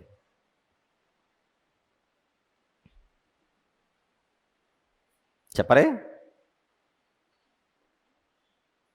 ఈయనది ఏం లేదండి, ఆయన జయిస్తున్నాడు, ఈయన చేసి ఆయన పంపాడు, ఈయన వచ్చాడు, ఆయన చేయమన్నాడు, ఈయన చేశాడు, అంతా తండ్రే చేశాడు, ఈయనది ఏమీ లేదు అన్నట్టుగా యేసుక్రీస్తు ప్రభును తగ్గించి మాట్లాడుతున్నటువంటి వైనాన్ని మనము ఖండిస్తున్నాం తీవ్రంగా. అది కాదు పిక్చర్ అని. ఆనాటి నోస్తిక భావాలకు ఈరోజు మీరు చెబుతున్న వాటికి ఉన్న తేడా ఏంటని ప్రశ్నిస్తున్నాం. వాళ్ళదే అన్నారు, ఒక సుప్రీం గాడ్ ఉన్నాడు, ఆయన నుంచి నేను ఉద్భవించాడు, ఆయన నుంచి పొందుకున్నది కొంచెం మనకిచ్చాడు అని వాళ్ళు ఆ రోజుల్లో చెప్పిన బోధకు ఈరోజు కొంతమంది మన సమాజంలో చెబుతున్న బోధకు తేడా ఏమిటి? Image on the screen once again. నోస్తికులు అంటారు ఆ పరిశుద్ధ దేవుడు యెహోవా అనే ఆయన కాదు, వేరే ఆయన ఉన్నాడు, ఆయన నుండి ఒకానొక కాలములో అలా ఉద్భవించినటువంటి వారిలో ఒకడు ఇయాన్ జీసస్ క్రైస్ట్ అని వాళ్ళు చెప్పారు. మళ్ళీ మీరు చెప్తున్నది ఏమిటి? వాళ్ళు చెప్పింది మీరు చెప్పింది పెద్దగా తేడా ఏం లేదు, కాకపోతే ఆ పైన పరిశుద్ధ దేవుడు యెహోవా దేవుడు అని అంటున్నారు అంతే మీరు. కానీ వాళ్ళైనా మీరైనా చెబుతున్న కామన్ పాయింట్ ఏమిటి? ఈయన ఉద్భవించిన వాడు అని.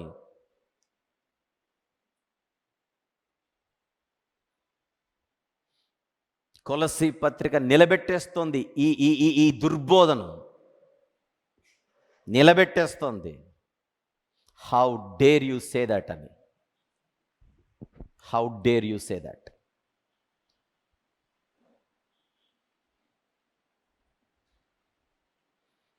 శిరస్సును హత్తుకో,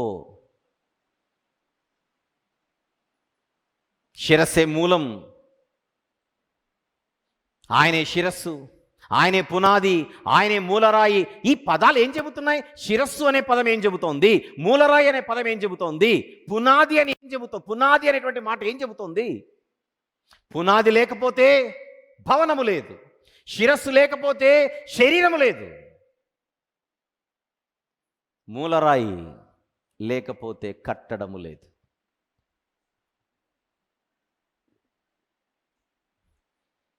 అదే చెప్తున్నాడు. శిరస్సును హత్తుకొనని వాడెవడును, మీ బహుమానమును అపహరింపనీయకుడి. శిరస్సును ఏమని హత్తుకోవాలి ఈజ్ ద పాయింట్.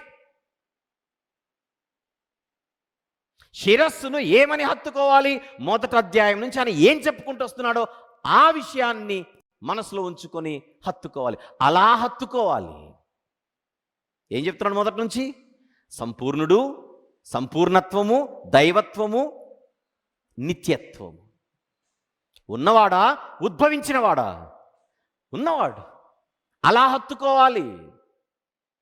ఉద్భవించిన శిరస్సా నువ్వంటే నాకు ఇష్టం, జరుగు పక్కకి. మధ్యలో వచ్చినవాడా, నువ్వంటే నాకు ఇష్టం, నువ్వు కూడా జరుగు పక్కకి.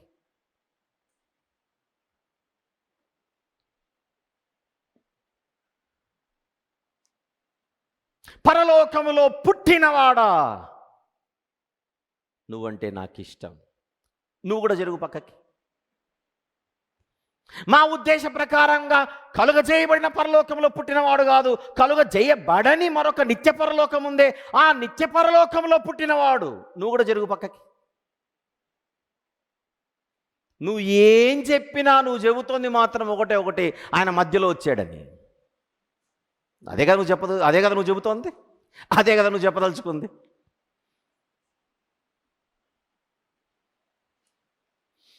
ఒకానొక కాలంలో ఉనికిలో లేకుండా మధ్యలో వచ్చినవాడా అంటే కాలం లోపల పెట్టేశావు. ఇప్పుడు ఆయన గొప్పడా కాలం గొప్పదా? ఆయన గొప్పడా కాలం గొప్పదా?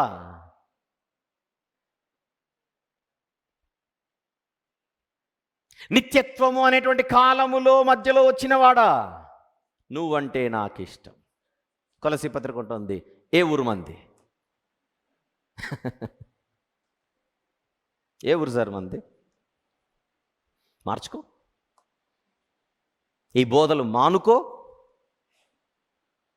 నీ తీరు మార్చుకో. శిరస్సును హత్తుకోవాలి. మేము హత్తుకున్నామంటే కుదరదు, ఇలా హత్తుకోవాలి. Conditions apply. హత్తుకుంటే సరిపోదు, మరి ఆ కండిషన్ ఏమిటి? వాక్యం ఒప్పుకోవట్లా. కొంతమందికి మండుతుంటుంది కదా ఈ మాటలు వింటే, మండుతుంది. కొంతమంది తెలియక మండుతుంటుంది, వారిని దేవుడు కరుణించాలి. కొంతమందికి అర్థమవుతున్నా మండుతుంటుంది. ఇప్పుడు కొంతమంది పాప్కార్న్ కూడా వెంటనే ఎక్కువగా, చిన్నపిల్లలు టీవీ చూస్తుంటే మనం ఆఫ్ చేసామనుకోండి, అలా కూడా మండుతుంది. అంటే ఆ మంట వేరు. చిన్నపిల్లలు పాపం, వాళ్ళ మీద మనం కోపగించుకోకూడదు. చిన్నపిల్లలు అప్పుడప్పుడు బయట మట్టి తింటూ ఉంటారు, మనము కోప్పడి వాళ్ళను సరి చేస్తాం. తినొద్దన్నది వాడు కూడా ఇట్లా చూస్తాడు, పసివాడు కూడా ఇలా చూస్తాడు. మనల్ని కోపమే పాపం పసివాడికి. 20 ఏళ్ళు వచ్చినా మట్టి తింటున్నాడు అనుకోండి, బయటికి వెళ్ళి మరి మట్టి తినొద్దురా అంటే కోప్పడుతున్నాడు అనుకోండి, ఈ మంట వేరు. బుద్ధి లేని మంటిది, జ్ఞానం లేని మంటిది. యేసుక్రీస్తు ప్రభువారు మనం అనుకున్న దానికంటే గొప్పవాడు అనే మాట విన్నప్పుడు మన చెవికి ఇంపుగా ఉందనుకోండి, ఆరోగ్యం బాగున్నట్టు. యేసుక్రీస్తు ప్రభువారు మనం అనుకున్న దానికంటే గొప్పవాడు అనగానే ఒళ్ళంతా మండిపోతుంది అనుకోండి. దీన్నే దయ్యం పట్టడం అనేది. అంతే, దయ్యం పట్టడం అంటే ఇదే.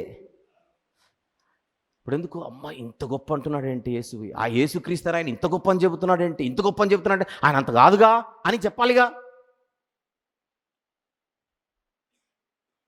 పోనీ అలా చెప్దామా, అలా చెప్పడం స్టార్ట్ చేద్దామా? మండే బ్యాచ్ని అడుగుతున్నా. మండే అంటే సోమవారం కాదు, ఈ మండే వేరు. యేసుక్రీస్తు ప్రభువారు మన ఊహలకు అందనంత సంపూర్ణ గొప్పవాడు అంటున్నా. That is the point. నువ్వు ఎందుకు అనలేకపోతున్నావు? సంపూర్ణముగా గొప్పవాడు అంటున్నా, నీకు బాధ అవుతుంది. ఎందుకంటే నీ బాధ, నీ బోధ ఏంటని అడిగితే సంపూర్ణంగా గొప్పోడు కాదు, 90% గొప్పోడు, 80% గొప్పోడు, 70% గొప్పోడు. నువ్వు 70 వరకు వచ్చావుగా, 30 వరకు రా అంటున్నాం. 80 వరకు వచ్చావుగా, 20 వరకు రా. 90 వరకు వచ్చావుగా, 10 వరకు రా.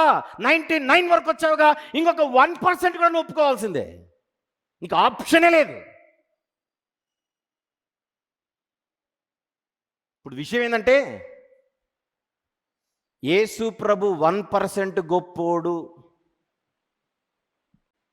99% కాదు అన్నది ఎంత దరిద్రమో, యేసు ప్రభు 99% గొప్పోడు, 1% కాదు, ఇది కూడా సమానంగా దరిద్రం. ముఖ్యాంశాలు మరోసారి. 1% ప్రభు గొప్పోడు, 99% కాదు అన్నా, 99% గొప్పోడు, 1% కాదన్నా, ఈ రెండు సేమ్ దరిద్రమే. మన డిమాండ్ ఏంటో అర్థమవుతుందా? వాక్య ప్రకారంగా ఆయన 100కు 100% సంపూర్ణ దేవుడు. మీరు మేము కూడా సంపూర్ణుడనే అంటున్నామండి అని. తండ్రి అయిన దేవునితో సమానంగా సంపూర్ణుడైన దేవుడు. ఈ మాట అనండి. తండ్రి అయిన దేవుడు ఎంత సంపూర్ణుడో, యేసుక్రీస్తు ప్రభు కూడా అంతే సంపూర్ణుడు అని నువ్వు అన్నప్పుడే పౌలు గారు చెబుతున్న శిరస్సును నువ్వు హత్తుకున్నట్టు. మరి యేసు ప్రభు నా తండ్రి నాకంటే గొప్పవాడు అన్నాడుగా. Hypostatic union. శరీరధారిగా ఈ లోకంలో ఉన్నప్పుడు రాత్రి కూడా మాట్లాడుకున్నాం. ఈ కోణం మీరు ఆలోచించకపోతే ఇంకా చచ్చిపోయేంతవరకు ఇదే బోధలే ఉంటాయి.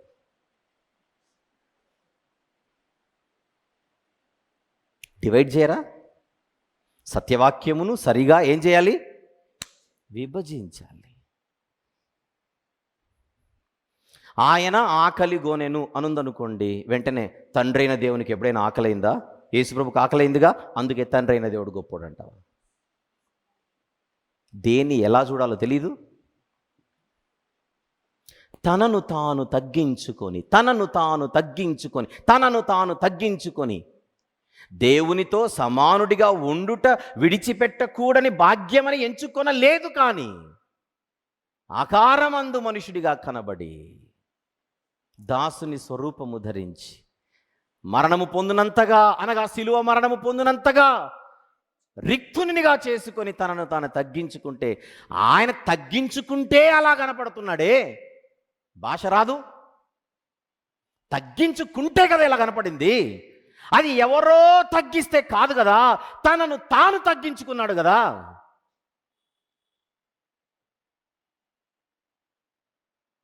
ఒక్కసారి ఆయన గురించి నోరు జారితేనే ప్రాణం గిలగిల కొట్టుకుంటుంది. క్రైస్తవులుగా నోటికొచ్చినట్టుగా మాట్లాడేస్తున్నారు ఆయన గురించి. చీమ గుట్టినట్టయినా లేదు మీకు?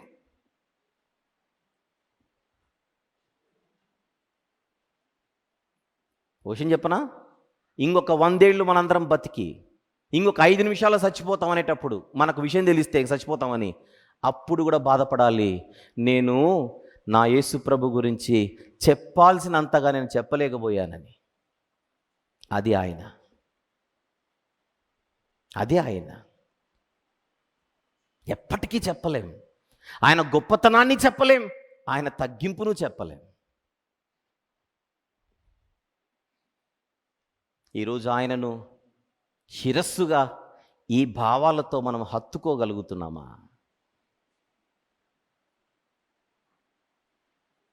ఎవరైనా సరే యేసుక్రీస్తు ప్రభు దేవుడు కాదని చెప్పినా, నిత్యుడు కాదని చెప్పినా, సంపూర్ణుడు కాదని చెప్పినా, ఉద్భవించిన వాడని చెప్పినా, ఫస్ట్ మీరు చేయాల్సిన పని కొలస్సీ పత్రిక మొదటి 2 అధ్యాయాలు నేపథ్యంతో సహా నేర్చుకుని రండి, తర్వాత మాట్లాడదామని చెప్పి పంపించేయండి అంతే.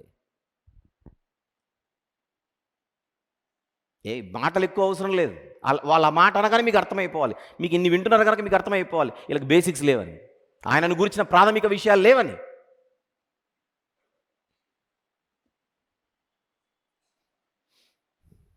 నిర్బంధములో ఉండి ఇంత భారము కలిగి ఈ విషయాలు వ్రాస్తుంటే నన్ను చూడకండి, ఇక్కడున్న వాళ్ళని చూడకండి, ఎవరిని చూడకండి, పౌలు గారిని చూడండి, ఆయన రాసిన పత్రికను చూడండి, అందులో ఆయన ప్రయాసను చూడండి, అందులో ఆయన బాధను చూడండి, అందులో ఆయన పోరాటాన్ని చూడండి. ఎవరితో పోరాడుతున్నాడు? సంఘములోనికి ప్రవేశించిన దుర్బోధలు. ఆ దుర్బోధలు ఏం చెబుతున్నాయి? ఆయన స్థాయిని తగ్గించి చూపిస్తున్నాయి.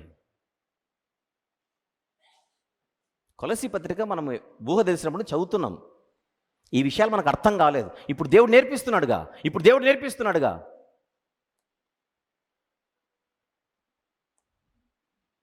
నేర్చుకోవద్దు అంటే ఇప్పటివరకు మనకు తెలిసిందంతా అంత సంపూర్ణత. ఆయన ఔన్నత్యము గురించి పత్రిక ఇంత అద్భుతంగా మాట్లాడుతుంటే ఆ పత్రిక దగ్గర మనం చేతులు కట్టుకొని చేతులు జోడించి నేర్చుకోవద్దు విద్యార్థులుగా. మీరు ఒక పుస్తకం, నేను ఒక పుస్తకం రాసి నేర్చుకో అని చెబితే దానికి అర్థం లేదు, అది ప్రామాణికం కాదు కనుక. ఇది ప్రామాణికమే, ఇది అధికారికమైనదే. ఒక అపోస్తలుడు మాట్లాడుతున్నాడు అక్కడ. అపోస్తలుడైన పౌలు గారు మాట్లాడుతుంటే క్రైస్తవులందరూ ఏం చేయాలి? చేతులు కట్టుకొని వినాలి, నేర్చుకోవాలి.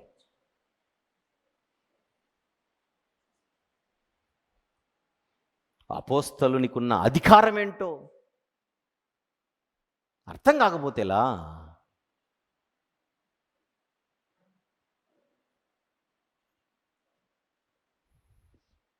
అపోస్తలునికున్న అధికారం ఆ అపోస్తలుడి చేత వ్రాయించిన పరిశుద్ధాత్ముడు. యేసుక్రీస్తు ప్రభు దేవుడు కాదన్నా, నిత్యుడు కాదన్నా, సంపూర్ణుడు కాడన్నా, ఒకటి తెలియకంటూ ఉండాలి, 2 తెగించి అంటూ ఉండాలి. అంతే. తెలియకైనా అంటూ ఉండాలి, లేదా తెగించైనా అంటూ ఉండాలి. 19 తన శరీర సంబంధమైన మనస్సు వలన ఊరుకు ఉప్పొంగుచు శిరస్సును హత్తుకొనని వాడెవడను మీ బహుమానమును అపహరింపనీయకుడి. ఆ శిరస్సు మూలముగా సర్వ శరీరము కీళ్ల చేతను నరముల చేతను పోషింపబడి అతుకబడినదై దేవుని వలన కలుగు వృద్ధితో అభివృద్ధి పొందుచున్నది. నిర్వహణ, దేవుని నిర్వహణ వ్యవస్థ.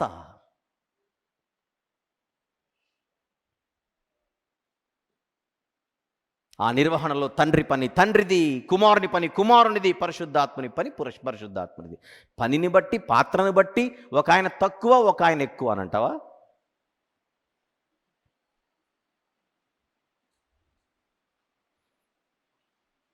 చాంద్ బాషా గారు సేవకుడు, కిందికి వెళ్తే వంట పరిచర్య దగ్గర ఉన్నాడు అనుకోండి. ఇప్పుడు వంట పరిచర్య దగ్గర ఉన్న చాంద్ బాషా గారి కంటే వేదిక మీద బైబిల్ పట్టుకున్న వాళ్ళందరూ గొప్పోళ్ళేనా? మనలో మాట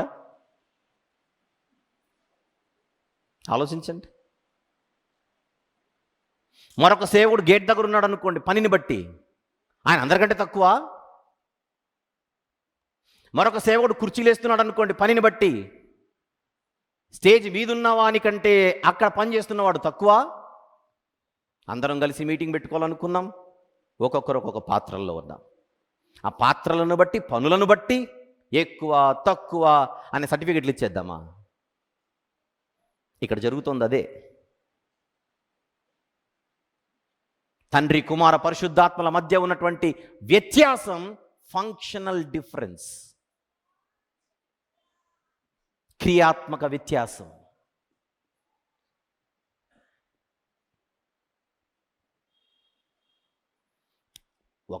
ఒక్కసారికి ఆ పదం అర్థం కాదులేండి. క్రియాత్మక వ్యత్యాసం అనేటువంటి విషయం నేను ప్రస్తావించాను. నేను ప్రస్తావించిన తర్వాతైనా మీరు ఆలోచించాలి. ఓ అవును కదా, మన కళ్ళ ముందే అందరూ సమానులే, వేరువేరు పనులలో ఉన్నాం. పనులను బట్టి, పాత్రలను బట్టి ఎక్కువ తక్కువ మాట్లాడేయడమే. చూద్దాం 18-19. What is that? Mysticism on the screen. Quick. 4వ భాగం, 5వ భాగం మనం మాట్లాడింది. 5వ భాగం మర్మజ్ఞానము విషయంలో హెచ్చరిక. ఏమి తెలియకపోయినా మాట్లాడుతుంటారు వీళ్ళు, ఈ మర్మజ్ఞానులు. కొలసి పత్రికలో మేము చూసాం. ఏం చూసిండరు? చూసాం, ఫీలింగ్. మా దగ్గరే జ్ఞానం ఉంది, మిస్టరీ. Legalism, mysticism. ఈ అధ్యాయంలో చివరి భాగం 20-23 వచనములు ఏమిటో చూద్దాం. 6వ భాగం 20-23 వచనములు. ఇదేమిటిది? అసెటిసిజం, సన్యాసత్వం పట్ల హెచ్చరిక.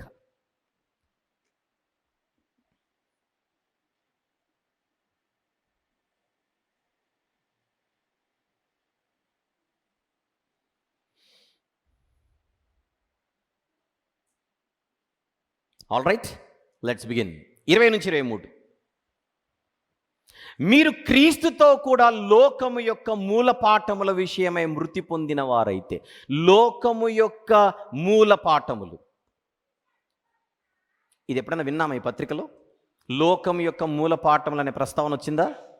వచ్చింది. 8వ వచనంలో ఆయనను అనుసరింపక మనుషుల పారంపర్యాచారముననగా ఈ లోక సంబంధమైన మూల పాఠములను అనుసరించి మోసకరమైన నిరర్థక తత్వజ్ఞానము చేత మిమ్మల్ని చెరపట్టుకొని పోవాడెవడైనా ఉండునేమోనని జాగ్రత్తగా ఉండుడి. అదే చెప్తున్నాడు ఇక్కడ. 20, మీరు క్రీస్తుతో కూడా లోకము యొక్క మూల పాఠముల విషయమై.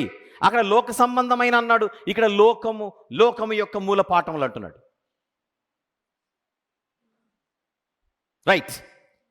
ఏమిటి ఇక్కడ ప్రస్తావించబడుతున్నటువంటి లోకము యొక్క మూల పాఠములు?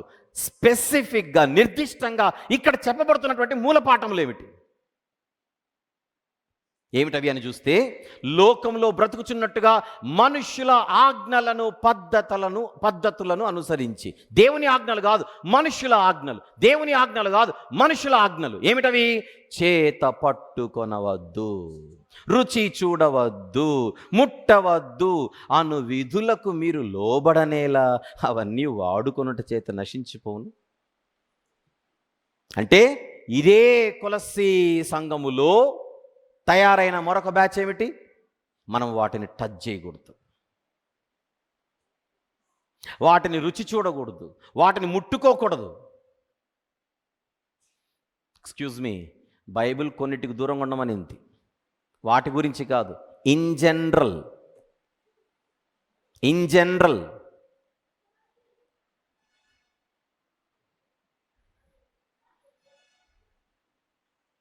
అట్టివి స్వేచ్ఛారాధన విషయములోను, వినయ విషయములోను, దేహశిక్ష విషయములోను జ్ఞాన రూపకమైనవని ఎంచబడుచున్నవే గాని శరీరేచ్ఛా నిగ్రహ విషయంలో ఏమాత్రమును ఎన్నిక చెయ్యదగినవి కావు. ఈ సంఘములో వచ్చినటువంటి మరొక దుర్బోధ, దానిని ఎక్కించుకున్న వాళ్ళు మనం అన్నిటికీ దూరంగా ఉండాలి. నేను ప్రారంభంలో నోస్తికులలో వివిధ రకాలు ఉంటారని చెప్పాను. కొలసీ పత్రిక 1:15 మనం మాట్లాడేటప్పుడు, ఆది సంభూతిని గురించి మాట్లాడేటప్పుడు అప్పుడే అనుకుంటాను, if I'm not wrong. Nitish గారు చూపించండి ఒకసారి నోస్తికులలో రకాలు. నోస్తికులలో రకాలు చూడండి. గ్రూప్ నెంబర్ 1 నోస్తిక సన్యాసులు, నాస్టిక్ అసెటిక్స్. బహుశా అక్కడ చూపించకపోయింటే ఇక్కడ మీరు నోట్ చేసుకోండి. నోస్తికులందరూ ఒకే రకమైన ఒకే గ్రూప్ కాదు, అందులో కూడా రకరకాల నాస్టిసిజమ్స్.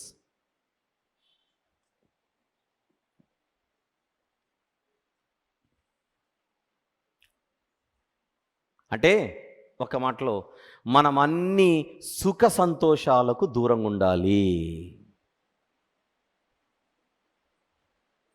సుఖ సంతోషాలకు దూరంగా ఉంటూ మనము నియంత్రించుకుంటే సెల్ఫ్ కంట్రోల్, అదే మనకు విడుదల దయచేస్తుంది, నియంత్రణ.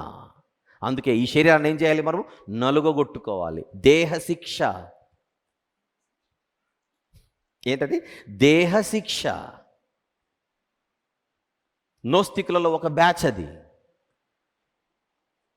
మరొక గ్రూప్ ఉంది, వీళ్ళు కంప్లీట్ ఆపోజిట్. ఎవరో చూద్దాం. వీళ్ళు చూడండి, నోస్తిక భోగప్రియులు, నోస్టిక్ హీడనిస్ట్స్. వీళ్ళు కంప్లీట్ ఆపోజిట్. మనిషి నెమ్మదిగా ఉండాలంటే ఆ మనిషికి ఫుల్గా సుఖం ఉండాలి, ఫుల్గా సంతోషం ఉండాలి. నా ప్రాణమా తినుము, త్రాగుము, సుఖించుము, సంతోషించుము. ఈ కేటగిరీ. ఆపోజిట్ కేటగిరీ, నా ప్రాణమా తినొద్దు, సుఖించొద్దు, సంతోషించొద్దు. సుఖ సంతోషాలకు దూరం ఉండడమే స్వతంత్రం అన్న బ్యాచ్ ఒకటి. సుఖ సంతోషాలతో ఉంటేనే మన జీవితం ఒక అర్థవంతంగా హ్యాపీగా ఉంటుంది, అన్ని బాధలకు దూరంగా ఉండొచ్చు అనే బ్యాచ్ ఒకటి. ఇవన్నీ ఎవరివి? మనుష్యుల పద్ధతులు, మనుష్యుల ఆజ్ఞలు, మనుష్యుల సొంత ఆలోచనలు, మనుష్యుల స్వకీయ జ్ఞానము.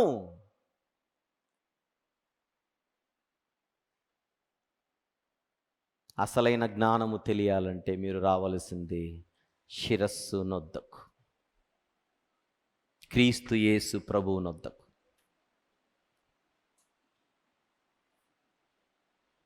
కారణం, క్రీస్తునందే మనకు స్వాతంత్రము కలదు. ఆయన యందు ఆధారపడి ఆయన ఇచ్చినటువంటి వాక్య ప్రకారంగా మనము జీవిస్తే, ఆయన వాక్యముపై ఆధారపడి మన బ్రతుకులు మలుచుకుంటే అక్కడుంది స్వాతంత్రం, అక్కడుంది విడుదల. ఆయనపై సంపూర్ణంగా ఆధారపడకుండా కొంచెం వరకు ఆయనను పట్టుకొని, కొంచెం వరకు ఆయన వాక్యంను ఆధారం చేసుకొని, మిగిలినవన్నీ మన ఆచారాలు, మన ఆలోచనలు, మన తలంపులు, మన జ్ఞానాన్ని మనం ప్రవేశపెడితే అది ఎప్పటికైనా సంఘానికి ప్రమాదం, ప్రమాదం, ప్రమాదం, ప్రమాదం. ఆనాటి నుంచి ఈనాటి వరకు క్రైస్తవ సంఘాలు ఒక రకమైన విపరీత వాదాలకు బలవుతున్నాయి. విపరీత వాదాలకు.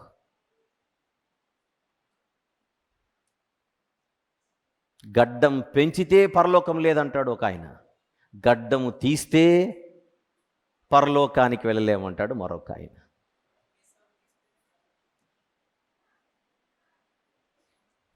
ఫలానా రంగు వస్త్రాలు వేసుకుంటే రంగు గురించి మాట్లాడుతున్నా.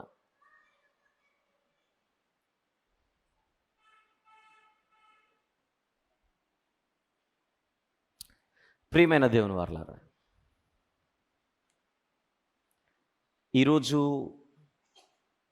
సంఘాలలో మనము గుర్తించని సమస్యలు ఇలాంటివి ఎన్నో ఉన్నాయి. మనం 24 గంటలు బయటోళ్ళ ద్వారా మనకు సమస్యలు ఉన్నాయనుకుంటున్నాం. అక్కడున్నోళ్ళు, ఇక్కడున్నోళ్ళు, బయటున్నోళ్ళు, సంఘానికి వెలుపట ఉన్న వారి చేత మనకు ప్రమాదం ఉందనే ఆలోచనలకే పరిమితమవుతున్నాం. లేవనట్లా ఉన్నాయి, మరి లోపల లేదా? లోపల లేదా? ఇంత సుదీర్ఘంగా పౌలు గారు మాట్లాడుకుంటూ వచ్చింది లోనున్న సమస్యల గురించేగా. సంఘాలలో కనబడుతున్నటువంటి సమస్యల గురించి పత్రికలే రాయబడ్డాయే. ఇంకెక్కువ మాట్లాడితే బయట నుండి సంఘానికి ఉన్న సమస్యల కంటే లోనున్న సమస్యలే మరింత ప్రమాదకరంగా కనబడుతున్నాయి. బయట నుండి వచ్చే సమస్యలు కంటికి కనబడుతున్నాయి, సంఘము లోపలున్న సమస్యలు మన కంటికి సరిగా కనబడట్లా. అలా మనకు కనబడకపోవడమే అసలు సమస్య. సమస్యను మనం గుర్తించకపోవడమే అసలు సమస్య.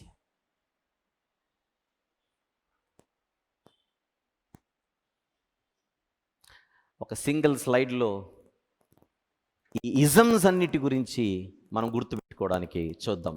కొలాషన్ హెరసీ అంటే ముఖ్యంగా నాస్టిసిజం, లీగలిజం, మిస్టిసిజం, అసెటిసిజం, ఇవన్నీ ఇజమ్స్,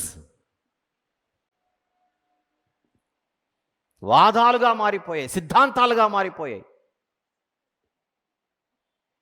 నోస్తిక వాదం, ధర్మశాస్త్ర వాదం, మర్మవాదం, సన్యాసత్వవాదం. ఇప్పుడు విషయం ఏంటంటే ఆ 4 సపరేట్ కూడా లేవు, దాదాపుగా 4 మిక్స్ అయితే దాని పేరు కొలాషన్ హెరసీ. కొలాషన్ హెరసీ అనేది ఉందా స్లైడ్? స్టార్టింగ్లో మాట్లాడుకున్నాం మనం. కొలసీ సంఘములోనికి ప్రవేశించిన దుర్బోధల మిశ్రమం. చూడండి, కొలసీల సంఘంలో ఏర్పడిన దుర్బోధలు, కొలాషన్ హెరసీ. ఇవన్నీ సంఘము లోపల ఉండే సమస్యలు.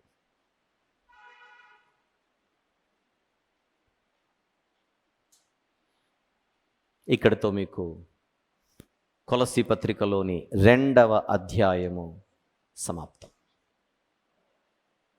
ఆలోచించండి, చక్కని ఆలోచన చేసి మనము దుర్బోధల విషయంలో మనకు తెలియకపోతే దేవుడు తెలియజేస్తున్నప్పుడు గుర్తిద్దాం, అంగీకరిద్దాం, ఒప్పుకుందాం.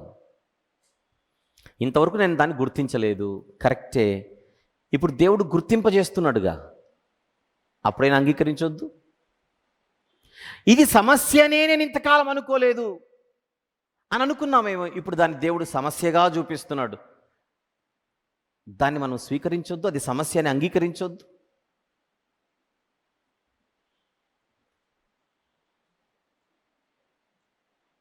సైద్ధాంతిక విభాగం మొదటి 2 అధ్యాయాలు. ఈ రెండు అధ్యాయాలలో పౌలు గారు చాలా లోతైన డాక్ట్రిన్స్ గురించి మాట్లాడాడు కనుక మనం చాలా జాగ్రత్తగా ప్రతిదీ కూడా మాట్లాడుకుంటూ రావాల్సి వచ్చింది. నెక్స్ట్ సెషన్లో ఆచరణాత్మక విభాగంలోనికి ప్రవేశిద్దాం. కళ్ళు మూసుకుందాం, ప్రార్థన చేసుకుందాం.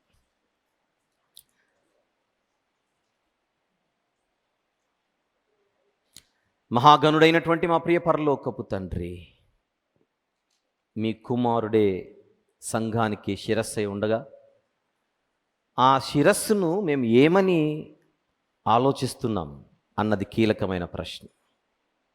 దానికి పత్రిక చెబుతోంది ఆయన సర్వము అని. తండ్రి, మరి దీన్ని గుర్తించని స్థితిలో మా జీవితాలు ఉండకుండా ఆయనను సంపూర్ణుడిగా మా హృదయాలలో మేము ముద్రించుకొనుటకు ఈ పత్రికలో మా ముందుకు వస్తున్న వివరణను మేము సరిగా సద్వినియోగపరుచుకున్నటకు దేవా కృప చూపమని, మిగిలిన సెషన్స్లో మిగిలిన భాగాలను చక్కగా మేము మాట్లాడుకొని బలపడుటకు మీరే కృప చూపమని యేసు ప్రభు వారి మహిమగల నామములోనే ఈ ప్రార్థనా మనవులు మీకే సమర్పించుచున్నాము తండ్రి. ఆమెన్.